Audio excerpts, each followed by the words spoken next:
Olá pessoal, tudo bem com vocês? Aqui é o Genival Lima com mais uma leitura na Bíblia Freestyle, esta Bíblia que eu estou lendo e cumpri há poucos dias, no Novo Testamento, compilado pelo pastor Ariovaldo Carlos Júnior.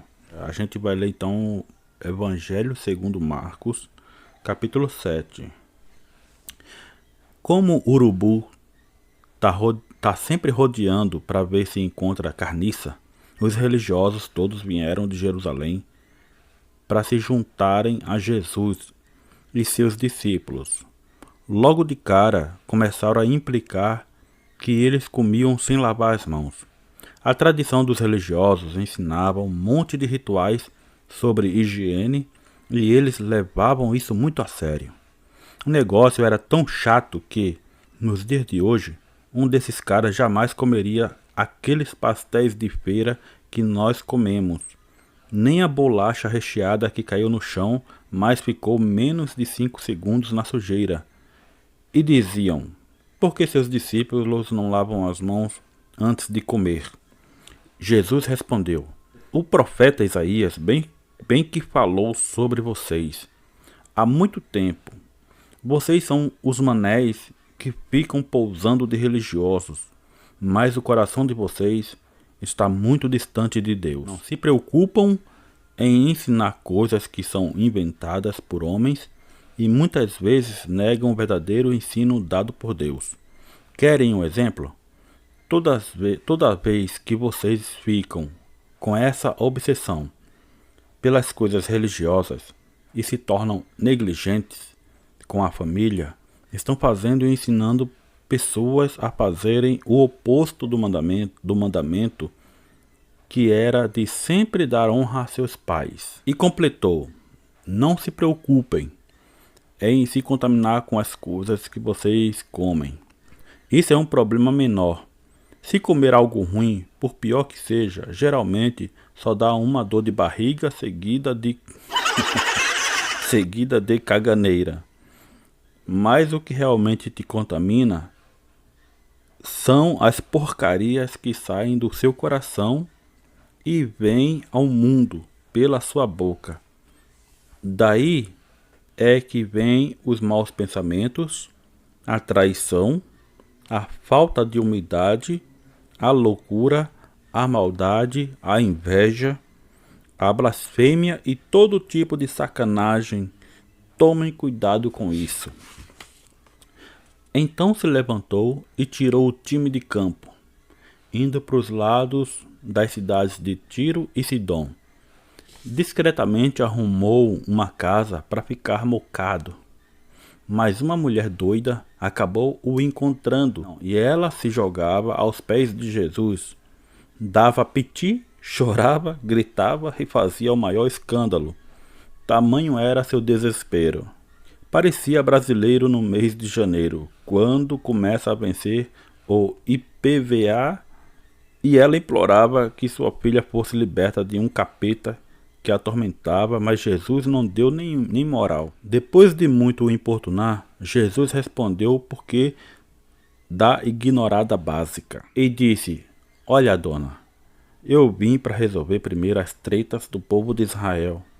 Não vou tirar comida da boca dos meus filhos para alimentar os vira-latas que moram no quintal. Mas a mulher, ao ouvir isso, respondeu, ô seu Jesus, tenha dó da gente, porque embora a gente seja vira-latas, até os cachorros comem pelo menos uns farelos que caem da mesa dos donos. Diante dessa resposta, Jesus falou a ela, parabéns, você entendeu tudo. Pode ir sossegada, porque eu já resolvi o problema da sua filha. E quando ela chegou em casa, confirmou que a menina tinha sido liberta exatamente na hora em que Jesus havia dito aquilo. Continuando sua turnê pela região, Jesus passou por Decápolis, até chegar no Mar da Galileia. Lá trouxeram um surdo que falava mal pra caramba e pediam para que ele consertasse o sujeito. Jesus, puxando o cara com defeito para um canto, colocou os dedos nos ouvidos do surdo e, cuspindo, encostou na língua dele. Aí olhou para o céu e disse, Abracadabra. Não, na verdade ele disse abre.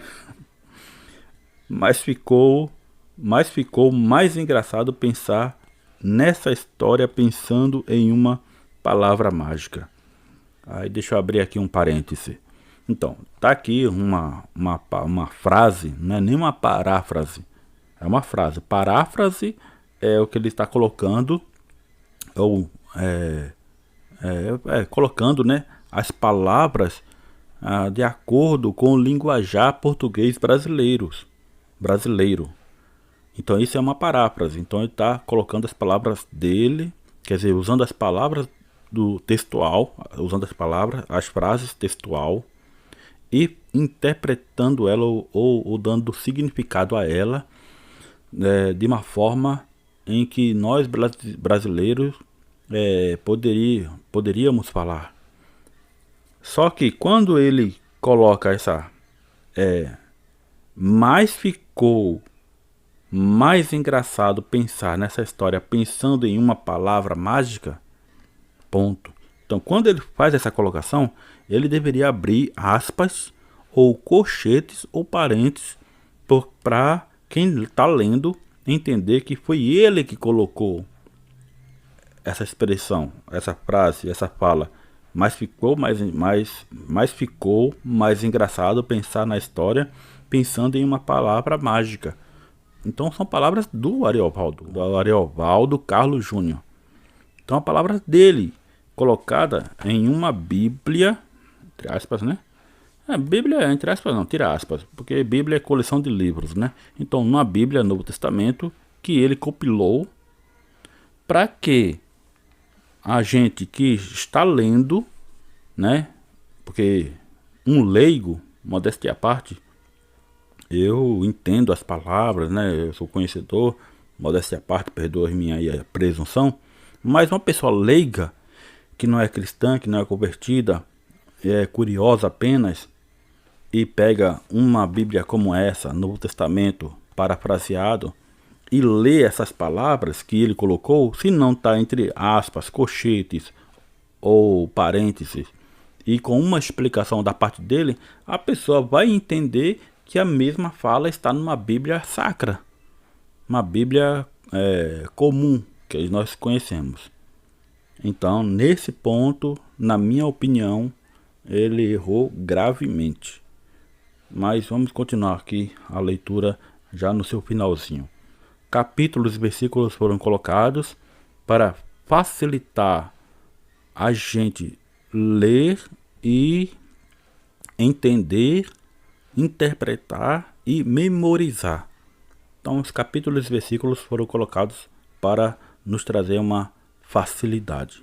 Então continuemos aqui para o final do capítulo 7. Naquela mesma hora, o cara passou a escutar como se os dedos de Jesus tivessem funcionado como cotonetes que desentupiram aqueles ouvidos.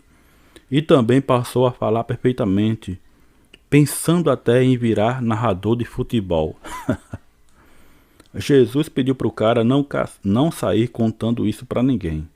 Mas sabe como é que é, né? Gente que acaba de aprender a falar não consegue ficar quieto nem a pau. E a galera pirava naquilo tudo, pois não havia problema que Jesus não dava jeito. Então terminamos com isso a leitura do capítulo 7 e vamos iniciar a leitura do capítulo 8 do Evangelho segundo Marcos, na versão parafraseada da Bíblia Freestyle, compilada pelo pastor Ariovaldo Carlos Júnior.